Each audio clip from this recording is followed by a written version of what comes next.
નમસ્કાર વિદ્યાર્થી મિત્રો, સરસ્વતી ગ્રુપ ઓફ એજ્યુકેશન દ્વારા ચાલતા આ ઈ લર્નિંગ પ્રોગ્રામમાં હું બ્રિજેશ સકડેચા આપ સૌનું હાર્દિક સ્વાગત કરું છું. આપણે ધોરણ 8 ની અંદર ચેપ્ટર નંબર 14 નો અભ્યાસ કરતા હતા કે જેનું નામ હતું વિદ્યુત પ્રવાહની રાસાયણિક અસરો. એટલે કે કંઈક કેમિકલ ઇફેક્ટને લીધે, કંઈક એવા રસાયણોને લીધે વિદ્યુત પ્રવાહ પર શું અસર આવે છે આપણે એ જાણવાનું છે. તો એના માટે આપણે અત્યાર સુધીની અંદર આપણે પહેલા તો ટેસ્ટર કોને કહેવાય, સુવાહક શું છે, મંદવાહક શું છે, આપણે એની ચર્ચા કરી. ત્યારબાદ આપણે અમુક વિદ્યુત પ્રવાહને લગતી પ્રવૃત્તિઓ કરી અને છેલ્લે આપણે નાનું એવું ટેસ્ટર પોતાની જાતે કે જે નાના એવા વિદ્યુત પ્રવાહને પણ શોધી શકે આપણે એ પણ બનાવતા પ્રવૃત્તિમાં શીખ્યા હતા. અને લાસ્ટ લેક્ચરમાં આપણે એવું જોયું હતું કે આપણે નિષેધિત પ્રાણી છે, નિષેધિત પાણી એ ક્યારેય પણ વિદ્યુત પ્રવાહનું વહન કરતું નથી, પણ જે આપણે નળનું પાણી છે એ વિદ્યુત પ્રવાહનું વહન કરે છે. ઓકે, ચાલો હવે આપણે જે પ્રવૃત્તિ કરીએ. જે પ્રવૃત્તિ છે એમાં આપણને એ જાણવાનું છે કે જો કોઈ પણ પદાર્થ, આપણે આની પહેલા જે પ્રવૃત્તિ કરી બેઠે બેઠી એ જ પ્રવૃત્તિ, બરોબર, પણ આપણે એમાં જે લીંબુનો રસ લેતા હતા, મધનો રસ લેતા હતા, એની જગ્યાએ આપણે કેનો પ્રયોગ કરશું તો કે હવે આપણે એસિડનો પ્રયોગ કરશું. બીજું, આ પ્રવૃત્તિ કરવામાં તમારે તમારા વડીલો છે એની હાજરી જોશે. જો બરોબર એવું લાગે તો એમને જ કયો આ પ્રવૃત્તિ કરે. તમારે આમાં વધારે રિસ્ક લેવાનો નથી, કારણ કે આપણે આમાં એસિડ છે એ ધ્યાનમાં લેશી, બેઝ છે તે ધ્યાનમાં લેશી. ઓકે, તો જો આકૃતિમાં દર્શાવ્યા પ્રમાણે આવી રીતે હું જ્યારે પરિપથ જોડું, હવે આમાં જે લીંબુનો રસ છે એની જગ્યાએ હું એસિડ ભરું, એસિડ નાખું તો શું એસિડ વિદ્યુત પ્રવાહનું વહન કરશે? ઓકે, એની જગ્યાએ શું બેઝનો ઉપયોગ કરું તો બેઝ પણ વિદ્યુત પ્રવાહનું વહન કરશે. હું ખાંડનો ઉપયોગ કરું તો ખાંડ વિદ્યુત પ્રવાહનું વહન કરશે. તો આ રીતે આપણે અલગ અલગ પ્રવૃત્તિઓ કરીએ તો એમાં પણ એવું જાણવા મળશે કે એસિડ છે એ વિદ્યુત પ્રવાહનું વહન કરે છે, બેઝ છે એ પણ વિદ્યુત પ્રવાહનું વહન કરે છે, જ્યારે ખાંડ છે એ વિદ્યુત પ્રવાહનું વહન કરતું નથી. ઓકે, તો આ બધા કહેવાય એક્સપેરિમેન્ટલ બધા જજમેન્ટ છે જે આપ જોઈ શકો છો. ચાલો હવે આપણે આના પછી આપણો નવો સેશન ચાલુ કરીએ, નવો ટોપિક ચાલુ કરીએ કે જે આપણે આપણા મેઇન મુદ્દા ઉપર આવીએ. તો જો હવે આપણો પાઠનો બીજો ટોપિક ચાલુ થાય છે 14.2. આ પહેલાનો જે ટોપિક હતો 14.1 એ શું હતો તો કે વિદ્યુત પ્રવાહ, જે પ્રવાહીઓ છે એ શું વિદ્યુત પ્રવાહનું વહન કરી શકે. તો આપણે જોયું કે ઘણા બધા પ્રવાહીઓ છે એ વિદ્યુત પ્રવાહનું વહન કરી શકે છે, ઘણા બધા પ્રવાહીઓ વિદ્યુત પ્રવાહનું વહન કરી શકતા નથી. ઓકે, ચાલો તો હવે આપણે એના પછીનું સ્ટાર્ટ કરીશું 14.2. 14.2 એટલે શું તો કે એ ટોપિકમાં આપણને કીધું છે વિદ્યુત પ્રવાહની રાસાયણિક અસરો. વિદ્યુત પ્રવાહની રાસાયણિક અસરો અલ્ટિમેટલી આ ચેપ્ટરનું નામ જ થયું. ચાલો આપણે આમાં શું અભ્યાસ કરશી તો કે વિદ્યુત પ્રવાહની જે રાસાયણિક અસરો છે એનો આપણે આ સેશનની અંદર 14.2 માં અભ્યાસ કરવાનો છે. તો એના માટે આપણે પહેલા એક પ્રવૃત્તિ કરી નાખીએ મસ્તી. શું તો કે જો આપણને આકૃતિમાં કીધેલું છે એવી રીતે હું જ્યારે કોઈ બેટરી હોય, હવે બેટરી છે એની સાથે હું બે ઇલેક્ટ્રોડ જોડું છું. તમે પ્રશ્ન થાય સાહેબ ઇલેક્ટ્રોડ એટલે શું તો કે બે કેવા નાના એવા સળિયા. તમે ઇલેક્ટ્રોડ છે તમે ક્યાં જો તો કે તમે જે પેન્સિલ સેલ હોય એને તમે જ્યારે તોડો તો એની અંદર જે નાનો ઇલેક્ટ્રોડ છે એ તમને જોવા મળશે. એટલે કે ઇન શોર્ટ ઇલેક્ટ્રોડ એટલે શું તો કે કાર્બનનો સળિયો. ઇલેક્ટ્રોડ, ઇલેક્ટ્રોડ એટલે શું તો કે કાંઈ નહીં ભાઈ, શું છે કાર્બન સળિયો, કાર્બનનો સળિયો. ઇલેક્ટ્રોડ તરીકે તમે કાર્બનનો સળિયો પણ લઈ શકો અને આ પ્રવૃત્તિમાં તમે નાની 6 સેન્ટીમીટર લંબાઈ ધરાવતી લોખંડની ખીલી પણ લઈ શકો. નાની 6 સેન્ટીમીટર લંબાઈ ધરાવતી ખીલી લઈ શકો કે જે લોખંડની હોય. આ પણ તમે ઉપયોગ કરી શકો જેવી તમારી અનુકૂળતા. બરોબર, તો જો આકૃતિમાં દર્શાવ્યા પ્રમાણે આપણે જ્યારે બેટરી છે, બેટરી સાથે આપણે આ જે ખીલીને અથવા તો તમે કાર્બન ઇલેક્ટ્રોડ છે, કાર્બન સળિયા છે એને તમે જોડો પાણીમાં તો થશે શું તો કે અમુક સમય પછી તમને જે પરપોટા જોવા મળશે, એટલે કે ફુગા બહાર નીકળતા એવું જોવા મળશે, પરપોટા જોવા મળશે. તો આ પરપોટા ભાઈ ક્યાંથી આવ્યો તો કે ખાસ યાદ રાખજો કે આ પ્રવૃત્તિથી આપણને એવું ખબર પડે છે એક વૈજ્ઞાનિક હતા સન 1800 ની સાલમાં સન 1800 ની સાલમાં વૈજ્ઞાનિક હતા વિલિયમ નિકોલસ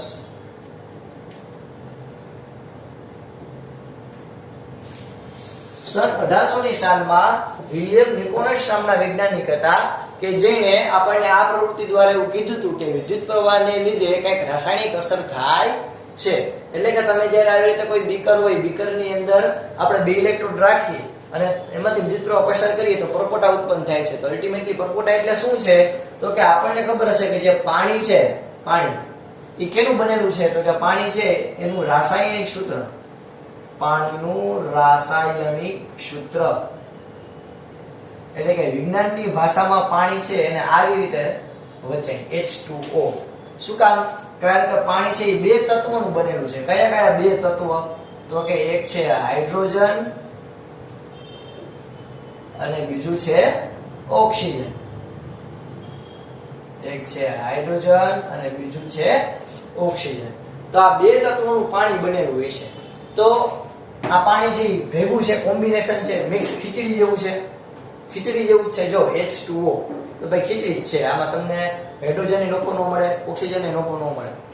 પાણીની અંદર તો ઓબ્વિયસ વાત છે એવી રીતે આપણને નથી મળતું. માછલીઓ, જો પાણીનું સૂત્ર આ છે એટલે જ માછલીઓ છે એ પાણીની અંદર દ્રાવ્ય ઓક્સિજન છે એ લે છે. માછલીની રચના એવી છે કે જેથી આ પાણીની અંદર રહેલું ઓક્સિજન લઈ શકે છે. આપણે લઈ શકતા નથી, આપણી એવી રચના નથી. એટલે આપણે પાણીની અંદર કૂદીએ તો આપણે ઓક્સિજનના બાટલા લઈ જવા પડે. જો આપણી અંદર કુદરતે માછલી જેવી રચના ફિટ કરી હોત ને તો વિદ્યાર્થી મિત્રો આપણે પણ પાણીની અંદર રહી શકત. ઓકે, તો જો આ H2O તો પાણી છે એ કયા બે તત્વોનો બનેલો હોય છે? હાઇડ્રોજન અને ઓક્સિજન. એટલે ઇન શોર્ટ પાણી જે છે આપણું પાણી, એ પાણી આ બે વસ્તુથી બનેલું છે, હાઇડ્રોજન અને ઓક્સિજન. તો આ બે વસ્તુનું કોમ્બિનેશન છે પાણી. હવે તમે જ્યારે એમાંથી વિદ્યુત પ્રવાહ પસાર કરો તો પરપોટા ઉત્પન્ન થાય. પરપોટા શું છે? તો કે તમને હાઇડ્રોજન અને ઓક્સિજન છે એ અલગ અલગ સ્વરૂપે મળે. કયા કયા સ્વરૂપે? અલગ અલગ સ્વરૂપે. એટલે કે જે ઓક્સિજન છે એ પણ તમને વાયુ સ્વરૂપે મળે, એટલે કે ગેસ સ્વરૂપે મળે. અને જે હાઇડ્રોજન છે એ પણ તમને વાયુ સ્વરૂપે એટલે કે ગેસ સ્વરૂપે મળે. એટલે એના પરપોટા છે એ બહાર નીકળે ગેસ સ્વરૂપે. ઓકે, તો આ પ્રવૃત્તિ છે આના દ્વારા આપણે શું જાણી શકીએ? આના દ્વારા આપણે જાણી શકીએ કે પાણી છે હાઇડ્રોજન અને ઓક્સિજન નું બનેલું હોય છે. તમે એમાંથી વિદ્યુત પ્રવાહ પસાર કરો તો એમાં પરપોટા ઉત્પન્ન થાય છે. પરપોટા ઉત્પન્ન થાય એટલે કે હાઇડ્રોજન અને ઓક્સિજન બે નોખા થાય છે.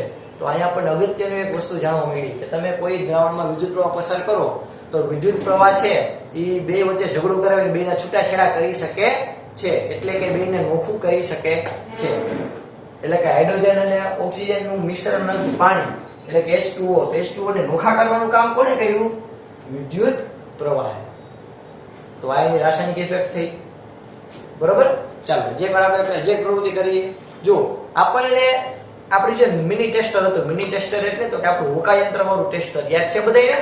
તો આ હોકા યંત્ર વાળું ટેસ્ટર હતું એમાંથી જે બે છેડા છે એ બે છેડાને હું બટેકાની અંદર રાખું અને સાથે હું બેટરી જોડું.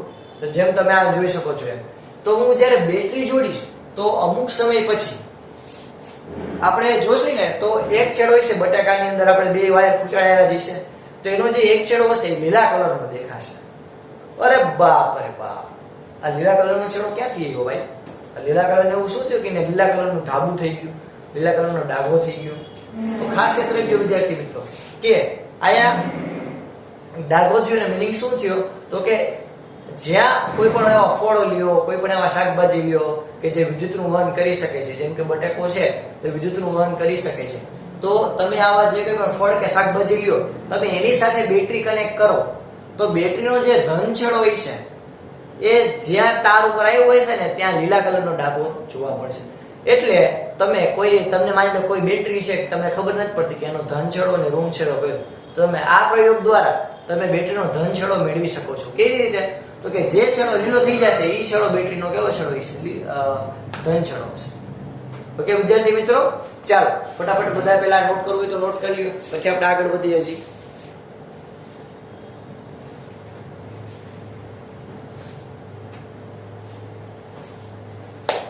ઓકે, તો આની ઇફેક્ટને લીધે તમે આપણે જે લાસ્ટ પ્રવૃત્તિ જોઈ બટેકાવાળી, એની મદદથી તમે કોઈ પણ બેટરી હોય, બેટરીની અંદર ધન છેડો કયો, ઋણ છેડો કયો એ આપણે શોધી શકીએ છીએ. ચાલો, હવે આપણે આટલું ક્લિયર થયું બધાને. આપણે વિદ્યુત પ્રવાહની રાસાયણિક અસર, આપણે વિદ્યુત પ્રવાહની રાસાયણિક અસરમાં કેટલી પ્રવૃત્તિ જોઈ? મુખ્ય 2. કહ્યું તો કે એક તો આપણે આ પાણીનો જે કોષ છે કે જે વિલિયમ નિકોલસ નામના ભાઈએ આપણને શોધીને દીધો હતો, એમાં શું કર્યું તો કે એને કાર્બનના 2 સળિયા તે પાણીમાં ડુબાડ્યા અને કાર્બનના 2 છેડાને બેટરી સાથે જોડીને વિદ્યુત પ્રવાહ પસાર કર્યું. તો વિદ્યુત પ્રવાહે શું કર્યું? એક ઘા ને 2 કટકા, એટલે કે H2O ના 2 કટકા કરી નાખ્યા. હાઇડ્રોજન અને ઓક્સિજન બે આપણને અલગ અલગ સ્વરૂપે, વાયુ સ્વરૂપે મળે, એટલે કે પરપોટા જોવા મળે.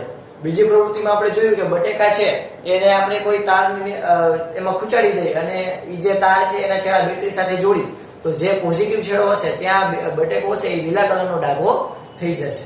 ઓકે, તો આપણે એ જોયું વિદ્યુત પ્રવાહની રાસાયણિક અસરની અંદર. ચાલો, હવે આપણે આના પછીનો આપણે જે આપણો નેક્સ્ટ ટોપિક છે એની આપણે શરૂઆત કરીએ. તો આના પછીનો જે ટોપિક છે એનું નામ છે ઇલેક્ટ્રોપ્લેટિંગ. તો શું છે ભાઈ ઇલેક્ટ્રોપ્લેટિંગ? એ આપણે સમજવાની ટ્રાય કરીએ.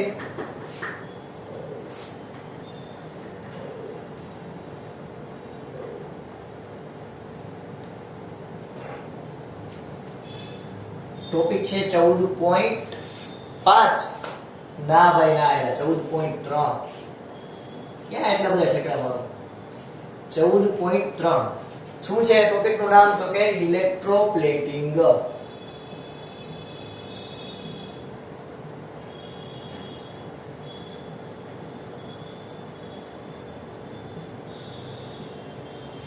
ઓકે, કોને કહેવાય ઇલેક્ટ્રોપ્લેટિંગ? શું છે ઇલેક્ટ્રોપ્લેટિંગ? તો કે ઇલેક્ટ્રોપ્લેટિંગ ને આપણે ગુજરાતીમાં કહીએ છીએ ઢોળ ચડાવવાની પ્રક્રિયા.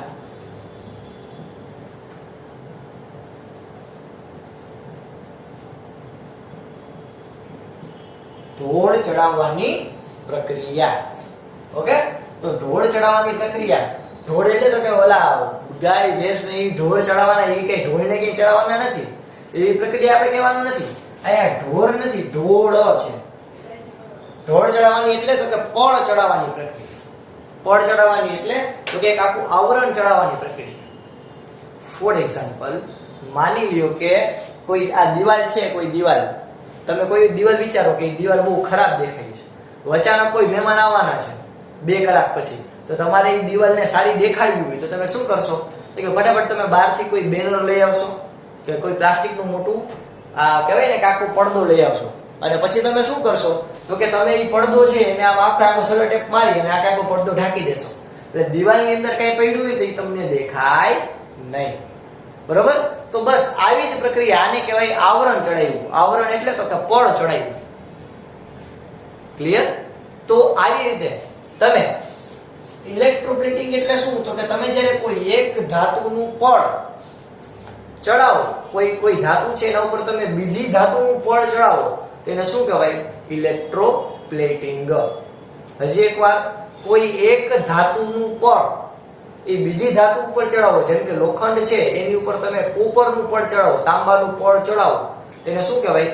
ઇલેક્ટ્રોપ્લેટિંગ. એટલે કે લોખંડ છે એની ઉપર તમે તાંબાનું આખું પળ ચડાવી દો, એટલે કે તાંબાનું આખું આવરણ ચડાવી દો, પડદો ચડાવી દો, જેથી તમને જે લોખંડની ખીલી છે ને તાંબાની ખીલી જેવી દેખાય, તો એને શું કહેવાય? ઇલેક્ટ્રોપ્લેટિંગ. ઓકે, હજી આપણે બીજું જોઈએ તો સોનાના આભૂષણો હશે, તો આખો સોનાના આખા આભૂષણ હશે, તો એ સોનાના આભૂષણ છે એમાં પણ ઇલેક્ટ્રોપ્લેટિંગનો ઉપયોગ થાય છે, કે જેમાં સોનાનો ઉપયોગ ઓછો થયો હોય તો એમાં શું કરશે? તો કે જે આખું તાંબાનું આખો સેટ બનેલો હોય છે એને જે વેપારી છે એ શું કરશે? તો કે એની ઉપર સોનાનું પળ ચડાવી દેશે. ઓકે, તો આવી રીતે આપણે ઇલેક્ટ્રોપ્લેટિંગનો વ્યવહારિક જીવનમાં ઉપયોગ કરીએ છીએ. તો ઇલેક્ટ્રોપ્લેટિંગ છે એ સમજવા માટે આપણે પહેલા તો શું કરીશું? તો કે એક મસ્ત મજાની આપણી રીત પ્રમાણે પ્રવૃત્તિ. શું? તો કે જો આકૃતિમાં રહેશે એ મુજબ 2 પ્લેટ લેશે. કઈ કઈ? 1 અને 2. ના, એમ નહીં, 2 તાંબાની બનેલી પ્લેટ લેશે. જો એક પ્લેટ છે A, બીજી પ્લેટ છે B. જો 2 કેની પ્લેટ બનેલી છે?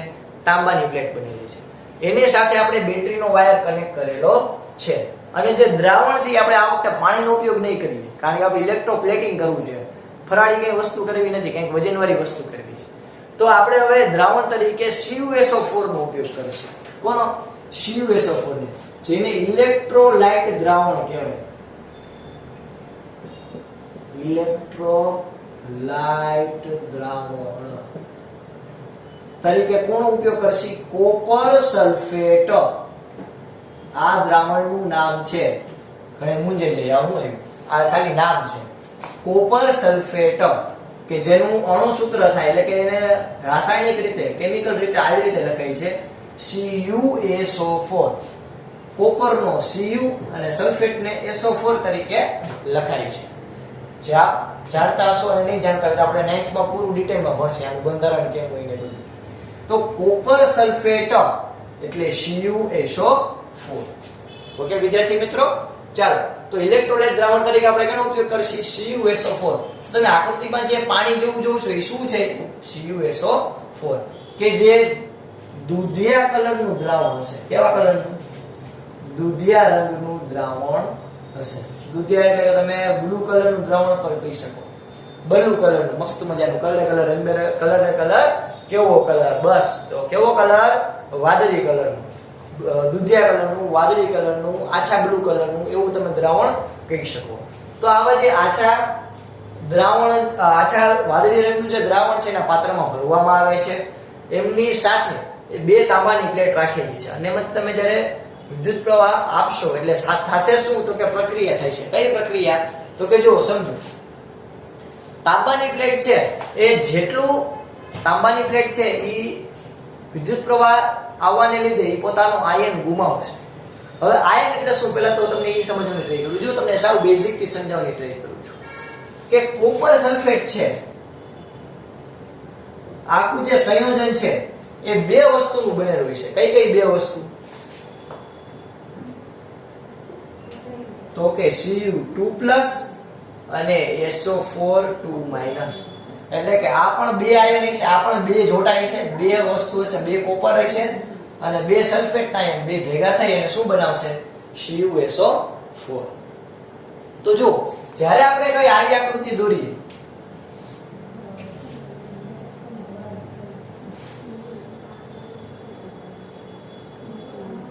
જો આપણે આવી આકૃતિ આપણે અત્યારના ધ્યાનમાં લઈએ,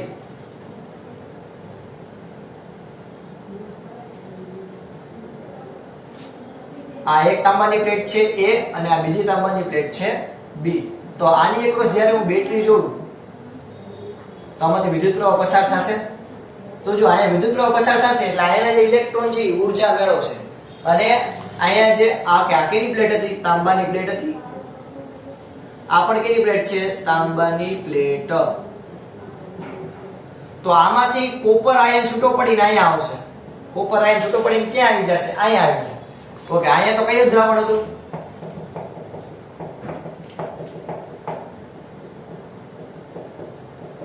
અહીંયા કયું દ્રાવણ હતું? CuSO4. CuSO4 નું દ્રાવણ હતું વિદ્યાર્થી મિત્રો. કેનું? CuSO4. આનું દ્રાવણ અહીંયા હતું. ઓકે, કોપર અહીંયા આવી ગયો એટલે અહીંયા વધી ગયો કોપર. હવે અહીંયાથી કોપર અહીંયા આવશે તો આનો કોપર છે એ ક્યાં જશે? આ B પ્લેટ ઉપર. ઓકે, એટલે આ પ્રોસેસ કેવી રહેશે? ચાલુ, કે અહીંયાથી કોપર અહીંયા આવશે, ત્યાંથી કોપર અહીંયા જશે, ત્યાંથી કોપર અહીંયા આવશે. એટલે આ અલ્ટિમેટલી પ્રોસેસ કેવી રહેશે? ચાલુ. એટલે ક્યાંયથી કોપર ઓછો થશે નહીં, એટલે કે તાંબુ ક્યાંયથી ઓછું થશે નહીં. જ્યારે તમે બંને તાંબાની પ્લેટ લો ત્યારની વાત. ઓકે, ધન ધ્રુવ સાથે જોડેલા છેડાને કહેવાય એનોડ. ખાસ યાદ રાખજો વિદ્યાર્થી મિત્રો, આ તમને ઠેઠ 12મા ધોરણ સુધી આ વ્યાખ્યા આવશે જો, કે બેટરીના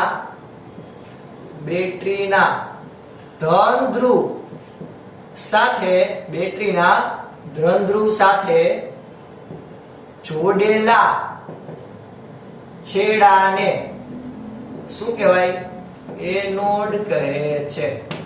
શું કહેવાય? એનોડ. તો આવી જ રીતે બેટરીના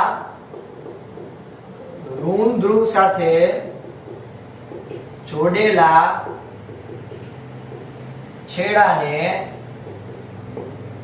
કેથોડ કહે છે. શું કહેવાય? કેથોડ કહે છે. એટલે કે આ છેડા જે છે બેટરીનો ઋણ ધ્રુવ સાથે જોડેલો છે, તો આ છેડાને કહેવાય કેથોડ અને આ છેડાને કહેવાય એનોડ. આટલું ક્લિયર થયું?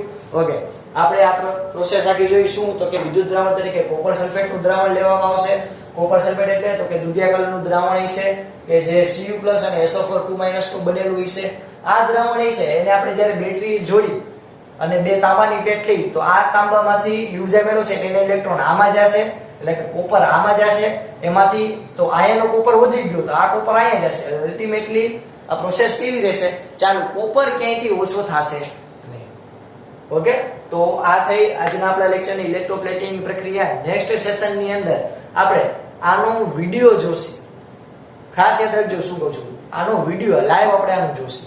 ઓકે, તો આપણે અહીંયા સુધી રાખીએ છીએ. આજે કરાવેલા જેટલી પણ પ્રવૃત્તિ જે છે એ તમારે કેટલી વાર લખવાની?